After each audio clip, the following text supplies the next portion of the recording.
All right, hey everybody, welcome. I'm here with Aubrey Otero at Smithfield Middle, aka Flipped Master now. Aubrey was recently, just went out of town, decided to flip her lessons. How'd it go? It went awesome. I was gone for 4 days and I didn't want the kids to fall behind my co-teacher. And so in order to stay on point and on task, I had made a bunch of videos of just lessons that they had to listen to, less than 15 minutes. And my sub played the lessons, and then I made recap videos or tutorial videos for their worksheets that they worked on while I was gone. I've got a weird box on my face right here. From the projector, awesome. I can turn it No, off. it's cool. Gives me that kind of like rapper look, right? So, okay, so you're gone 4 days. Yes. And then the phone rang. Edit. Edit, mark it, or keep it.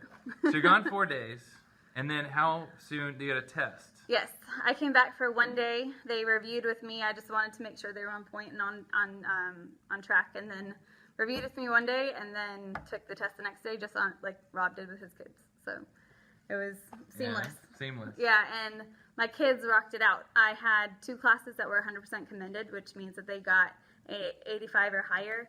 And then actually the scores are still on my board right there. One class had 1 kid that didn't get commended, which is fine. I mean, to get commended is kind of hard, especially with chemistry. It's kind of difficult. And then when your teacher wasn't there for 4 days teaching out of a 6-day segment, I wasn't there for 4 out of those 6 days, and they still rocked it out.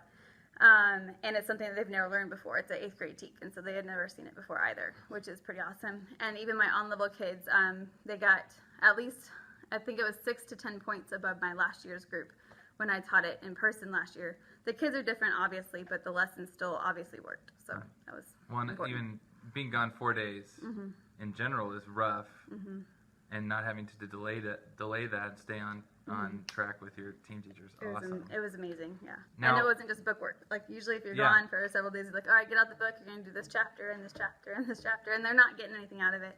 And so to have me teach while I'm not there was pretty awesome. And then, did you have contingencies for kids who got done faster?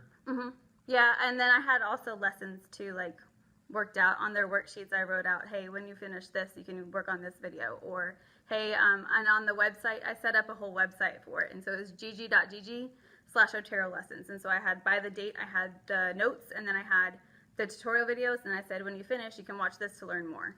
And so I found like some YouTube videos that were like crash course videos to link on there as well. As much as we'd all like to spend the rest of our days on the beach right. and not in the classroom, just having them do the videos, how do you see what you've done and the success of it going ahead? Yeah, well, one of the things that I think when teachers hear flip lessons, they get concerned because they're like, I don't want to do that. Like, I can't do that. I have to be there and I have to see the kids. Well, that's true.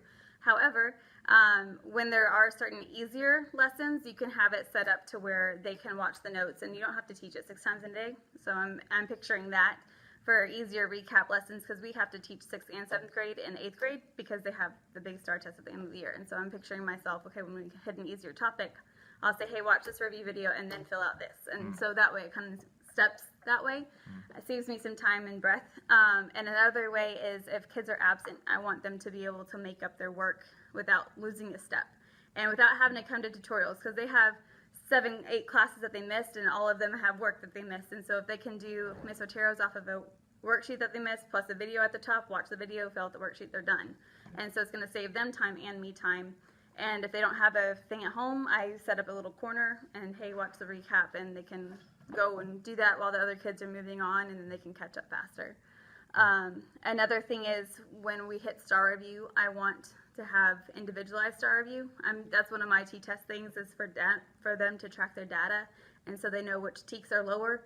And so when they're going through the STAR review time, where we have 2 or 3 weeks of review, I can personalize their review by saying, hey, watch this video and do this. And then another group can be doing a different video with a different group. And so that way, we're not wasting time, and they're not reviewing something that they aced earlier on in the year, because there's no point. Right. So, okay, 2 questions then. What was the hardest thing in getting this rolling, right? Because why wouldn't you have started this year?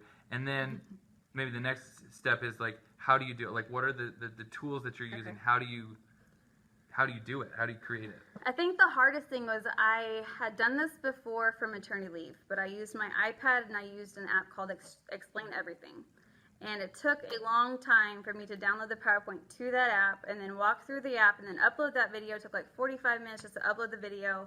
And then I had to link it to YouTube, and I had to take time to process. And so this time, when I went to the PD on that Friday, that had all of those different tech tools, I was like, okay, please show me something I can do with my screen. Because my iPad's amazing for certain things, but for uploading videos and stuff is not always the best. And so, especially when you're doing PowerPoints. If you are doing just a video like this, it's fine. But if you're trying to do a PowerPoint, walk them through it and show exactly what you're doing and show your document and go seamlessly between the two, this is what it's for. It's called Screencast-O-Matic, and Taylor actually showed us that at the PD. And so I downloaded it, and it's just a free trial too. I didn't upgrade to Pro or anything. I just use a free trial the whole time. And it's called Screencast-O-Matic, and then I also use a URL shortener, gg.gg, which all my videos are linked to. So on the individual worksheets, I wrote down just gg.gg/ whatever video link it was. And then I uploaded it to my Google Drive. And so they could just access through their Google all my videos. So, I mean, it was actually really easy. The videos took maybe 10-15 minutes for me to make and maybe less than 2 minutes to upload. And then I linked it in about a minute. So it was quick. And the only reason I haven't done before is because I didn't know the tech. And so now that I know the tech, then that's easier for me. And like I said, it's not for every lesson.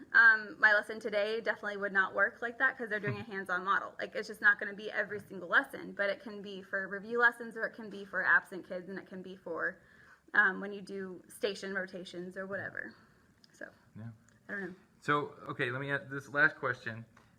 Comparing what the kids, and obviously there's different situations, right? Because you were gone versus you were here. Right. But comparing those lessons that you flipped versus what you did when you were in person, did you cut some stuff out that as you were like finding things, did you say, wow, this is really, it doesn't really pertain, or did it all fit and it squished down real nice? Yeah, it all fit, and even with the Screencast-O-Matic, I showed a quick video clip that I would usually do. I find like YouTube videos all the time is how I teach.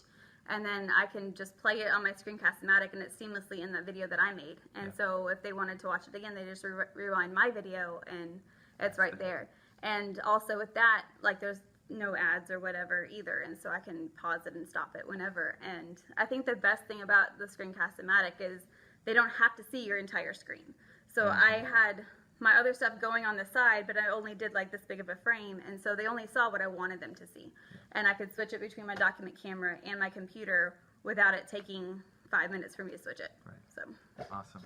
And I didn't have to do any video meshing either, which is something people are scared of. So yeah, you don't have to do that. It all planned out there, all right there. Okay, so next steps for those who are on the edge of wanting to do this but are nervous to take the leap. Biggest tip is just try it, and also you're gonna say a lot more than you want. It's just how it is. Don't try and do the video 5 times. Just do one run through, and then if you royally messed up, then redo it. But if you just have a few little mess ups and hiccups, just roll with it. The kids do the videos all the time of themselves, and they're so used to selfie videoing that it's not a big deal. And see, if you say it too many times, it's whatever. And if you mess up something, just say, oh, sorry, I messed up, I'm human. Like, that's how I teach though too. And so if I have a typo on a paper, I'm like, hey, Miss Otero has a typo, so just fix it.